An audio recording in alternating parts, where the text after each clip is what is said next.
Deer are a familiar part of our world, from animals we hunted for food to creatures we see in the forest, from the white-tailed deer seen here, or the mule deer, to the mighty elk, or wapiti, of North America, to the moose, the largest deer alive today, with its big palmate antlers, very different from most other living deer species, but similar to quite a few extinct species of deer. To the tiny poodoo of South America, the size of a cat. All deer belong to the family Cervidae, the second most diverse family of hoof mammals after the bovids. There are 55 species and 19 genera of deer in two subfamilies, the Cervinae or Old World deer and the Capreolinae or New World deer. Deer are members of the even-toed hoof mammals or order Artiodactyla, since they have 2 digits on their hands and feet. The latest evidence shows they are closely related to family Bovidae, which includes cattle, sheep, goats, antelopes, and their kin. Some family trees have them closer to bovids, others closer to musk deer or moskids. In addition to the 55 living species of deer, there are well over 100 extinct species and constantly increasing as we find more of them. Most deer are browsers, preferring to eat leaves, although some will eat grass, and some will eat almost anything when it's necessary.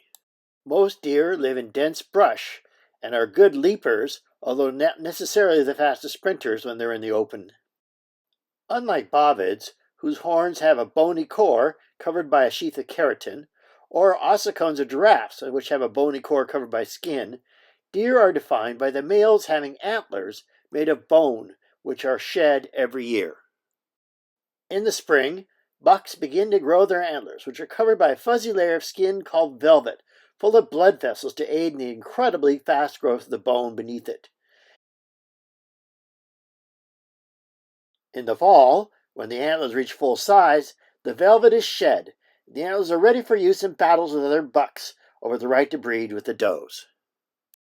Once the fall breeding season is over, the bucks begin to shed their antlers, often with a sharp snap or shake of their head, when the base of the antler begins to weaken as it's time to shed their antlers. The bone in shed deer antlers is an important resource for many other animals.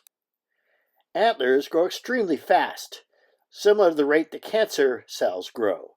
And during the early formation of antlers, any disturbance in their growth can cause weird deformations and abnormalities in their antlers. In the past, some paleontologists would name new species based on specimens with slightly different antlers. But we now know that antlers vary so much during growth, and they're often pathological, that these things are not indicative of different species.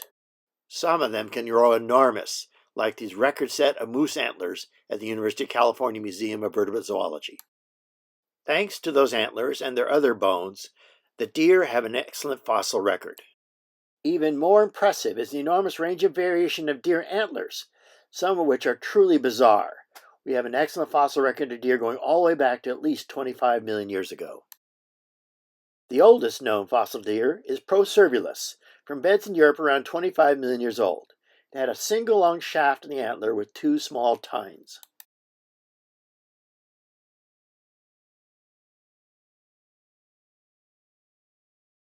About 18 million years ago, in Eurasia, we find Dichroceros, which had a shorter shaft but multiple tines.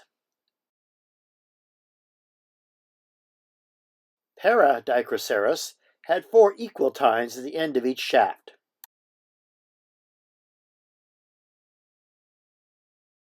The common deer from around 15 million years ago in Eurasia were Euprox and Heteroprox, which had a pair of tines that were slightly curved on a relatively short shaft.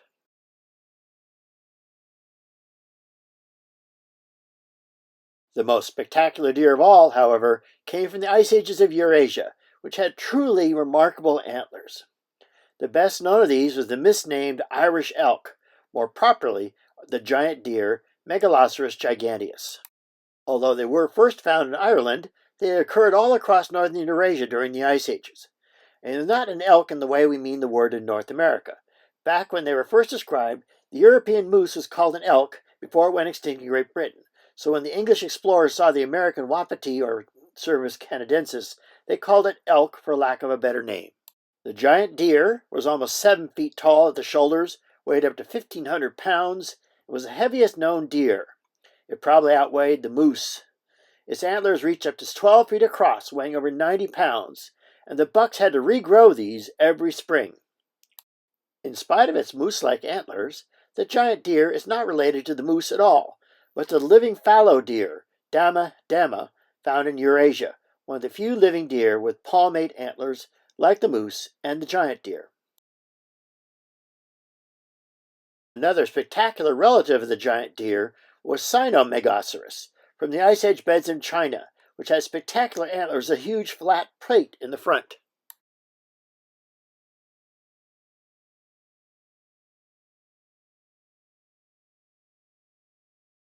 Yet another bizarre Eurasian deer was Euclidosaurus, which had an incredibly branching, bushy set of antlers.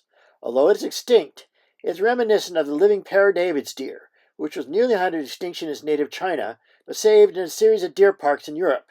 Now it's flourishing again with about 7,000 individuals in different nature reserves. Till about 5 million years ago, deer were only found in Eurasia. Then the first North American deer, Bretzia, was found in the Ringgold Formation of Washington State. Bretzia had broad palmate antlers and was closely related to many of the Native American species of deer. These included not only the mule deer and its relatives, and the reindeer, but the American genus Cervalces, the stag moose, which had large palmate antlers that flared out to the side far from their heads.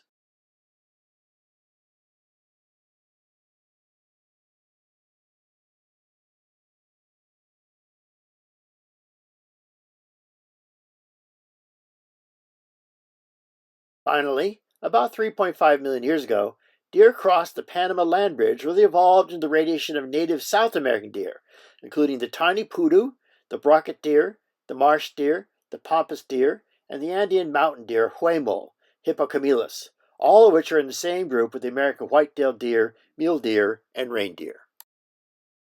This is the incredible story of the evolution of the family Cervidae, or the deer family. Today they thrive with many species. Some are found in Eurasia and the Americas. A few are threatened by extinction, but most are doing well. They have been part of our culture for centuries, and they are still very dear to us.